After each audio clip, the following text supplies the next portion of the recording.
무주택자 여러분 요새 고민 많으시죠? 예산도 아마 좀 부족하실 거고 그래서 얼죽신 시대의 신축보다도 구축을 봐야 하는 아쉬운 상황이실 겁니다. 근데 구축도 다 같지가 않고 알아볼 게 좀 있어요. 그리고 기존의 판단 기준으로 보면 폭망하는 아파트 고를 확률이 있거든요. 그래서 요새 딱 맞는 구축 아파트 판단하는 방법 제가 알려드릴게요. 구축 아파트를 들여다보면 사람들이 이렇게 꼬십니다. 이거 재건축 될 거야, 리모델링 될 거야. 그러니까 나중에 갖고 있으면 큰 수익 날 거야 라고요. 근데 우리가 알고 있는 유명한 재건축 단지들도 사실 아직 조합조차도 없는 경우가 많거든요. 그래서 이거 정확하게 개념을 인지하셔야 됩니다. 재건축이랑 리모델링 어떤 단지에서 가능할까? 이거에 대해 먼저 답변하실 수 있어야 되는데요. 이렇게 질문을 드려볼게요. 분담금이 11억 든다. 이거 재건축 될 것 같으신가요? 어려워 보이지 않나요? 아니면은 예전에 막 그런 거 기준 배우잖아요. 그러면 용적률이 뭐 150% 미만이 최소다. 이런 식으로 가르쳐 주거든요. 재건축 되려면 필요하다는 조건으로요. 그럼 용적률이 199%라고 하면 아마 재건축이 어렵다고 생각을 하실 거예요. 근데 한번 구체적인 사례를 보시자고요. 자, 신반포 2차라는 아파트가 있어요. 이름부터 반포네요. 그래서 이제 35억짜리 단지를 사면 분담금을 11억 내야 국평을 받을 수 있습니다. 자, 이게 애매하다고 느끼실 수 있는데요. 바로 옆에 있는 원베일리를 봅시다. 여기 20평대가 40억이 넘는단 말이죠. 그러면 국평을 46억에 사는 거, 분담금 11억 내는 거, 이거 부담되는 게 맞나요? 전 아니라고 보거든요. 또 용적률도 199%라고 어쩌고저쩌고 하는데 어쨌거나 11억 내서 46억짜리 아파트 가지면 국평으로 이득인 것 같거든요. 그럼 여기가 지금 어떻든 간에 앞으로 여기가 잘 될 확률이 사실 높겠죠. 한편 상계주공 5단지는 용적률도 93%밖에 안 돼요. 그리고 분담금이 6.5억이네요. 그러면 5억짜리 사서 6.5억 내고 국평 받으면 이게 더 유리한 것 같다고 생각하실 수도 있는데 얘가 이제 벤치마크 3년 단지는 포레나 노원이란 말이죠. 근데 얘는 12억대 얘기가 되던 단지가 지금 국평 11억 초반이 돼버렸어요. 이렇게 생각하면 상계주공 5단지가 왜 잘 안 되고 있는지 바로 이해가 가실 겁니다. 근데 사실 이래도 이익이긴 해요. 시간이 흐르면은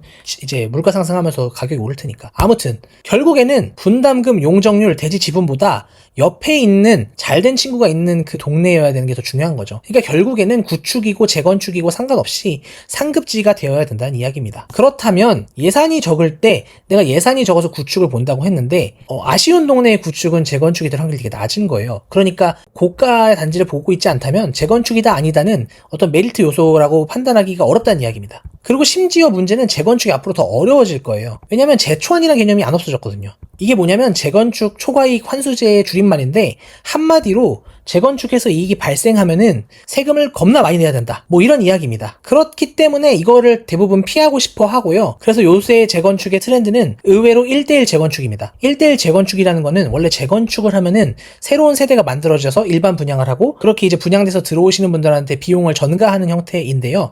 1대1로 하면 이제 세금을 덜 내는 대신에 전가할 대상이 없어지고 이러면 이제 분담금이 높아지겠죠. 그리고 또 재건축을 안 하고 리모델링을 하거나 리모델링 원래 단지여도 세대를 거의 안 늘리려고 해요. 그럼 어쨌거나 재초안은 피할 수가 있는데 이런 선택을 한다는 것 자체는 기본적으로 여기 사업성이 좋고 분담금 지불 여력이 높은 상급지라는 거거든요. 이것까지 고려하면 사실 저렴한 단지에서 재건축인지 아닌지 중요하지 않습니다. 전혀 중요하지 않습니다. 그리고 공급 부족이 될 거예요. 이렇게 되면. 왜냐하면 재건축을 할 때 새로운 세대가 생기니까 공급량이 늘어나는 건데 지금 1대1로 하거나 리모델링이 많아지면 공급이 늘어나지가 않잖아요. 근데 이게 사실 우리한테 나쁘지 않은 게 그러면 서울의 수요는 그대로고 공급이 줄어드는 거니까 사실 재건축 단지건 아니건 간에 그냥 정말 살만한 곳을 고른다면 가격 상승 효과를 받을 확률이 더 높아졌다는 거죠. 그래서 더욱더 재건축이고 아니건 중요하지 않아졌습니다. 그러면은 이제 어떤 관점에서 재건축 되냐 마냐 이런 걸 보는 게 아니라 어떤 관점에서 구축 아파트를 선택해야 할까요? 그러니까 연식, 용적률, 대지지분, 뭐 분담금 이걸 보는 거는 이제 재건축 단지가 될 수 있냐 아니냐를 가지고 보던 건데 이제는 다른 게 더 중요한 겁니다. 자, 첫 번째는 그냥 당장 살기에 무리가 없는 곳에 가야 됩니다. 지금 살면서 너무 살기가 힘든데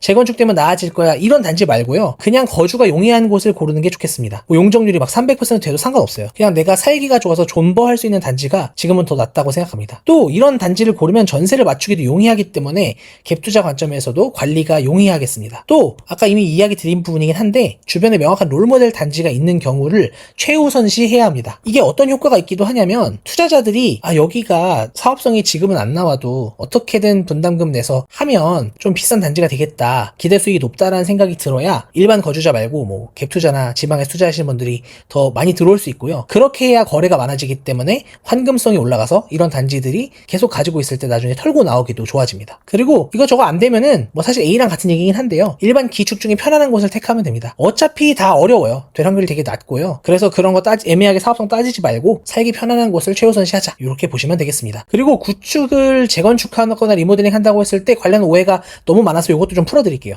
재건축 단지를 단지를 산다고 하면은 겨우 조합이나 만들어진 그런 단지인데도 지금 사거나 특히 이제 투자에 관심 없어서 전세로 사시는 분들이 들어가시면은 이거 2주로 비워줘야 돼서 어떡하죠? 라는 걱정을 하시는데요. 그런 일이 제발 일어났으면 좋겠습니다. 2주로 비워지는 거는 진짜 후반의 단계이기 때문에 지금 뭐 조합 만든 그런 단지가 2주 하려면은 아무리 빨라도 10년이고 어떤 경우에는 40년도 걸릴 수 있습니다. 그러니까 너무 걱정하지 않으셨으면 좋겠습니다. 그리고 이런 아파트들 살 때 조합원의 지위 양도가 불가능하지 않냐라면서 걱정하시는 경우가 많은데요. 네, 물론 주의하셔야 되는 건 맞습니다만 되게 생각보다 양도를 할 수 있는 케이스가 많습니다. 일단은 앞으로 어떻게 될지 모르겠지만 현재는 투기과열지구가 아닌 곳이 많잖아요. 그래서 대부분 괜찮고요. 뭐 그렇다고 쳐도 조합 설립 인가되고 3년 동안 사업 시행으로 안 넘어가면 괜찮고, 또 사업 시행 기획 인가 갔는데 착공 안 해도 기회가 있고요. 경매 공매로 사도 괜찮고, 그 다음에 가지신 분이 수도권 밖으로나 해외로 이주하시면서 팔 경우에도 괜찮고, 상속으로 취득한 걸 사도 괜찮고, 10년 이상 소유하고 5년 이상 거주한 1세대 1주택자가 파는 집을 구매해도 양도가 가능하기 때문에 이 부분은 구체적으로 계약할 때는 특약도 쓰고 조심은 하셔야겠지만 생각보다 가능한 케이스가 많기 때문에 너무 걱정하시진 않으셔도 된다라고 말씀드릴 수 있겠습니다. 그리고 막 그런 오해가 있어요.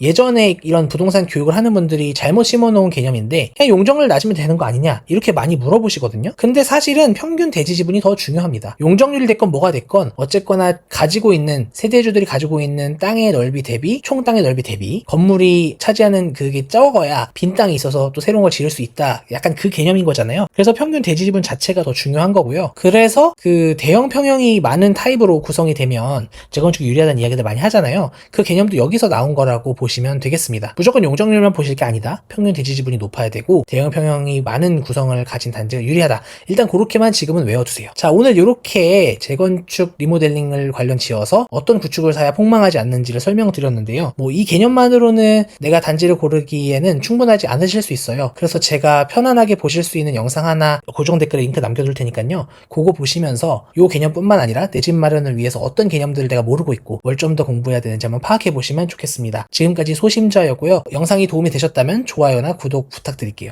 매번 말씀드리지만 구독자 수가 많지 않아서 구독을 해두셔야 제가 매주 올리는 영상을 확인하실 수 있고요. 좋아요를 눌러두시면 이 영상이 생각보다 짧지 않고 내용이 압축적으로 되어 있기 때문에 반복 시청을 하셔야 될 수 있거든요. 그럴 때 도움이 됩니다. 북마크라고 보시면 돼요. 오늘 이 이야기도 도움이 되셨으면 좋겠고 계속 공부하셔서 지금 사실 너무 불이 붙은 시장이긴 합니다만 그래도 내 집 마련 성공적으로 하실 수 있기를 기원하겠습니다. 감사합니다.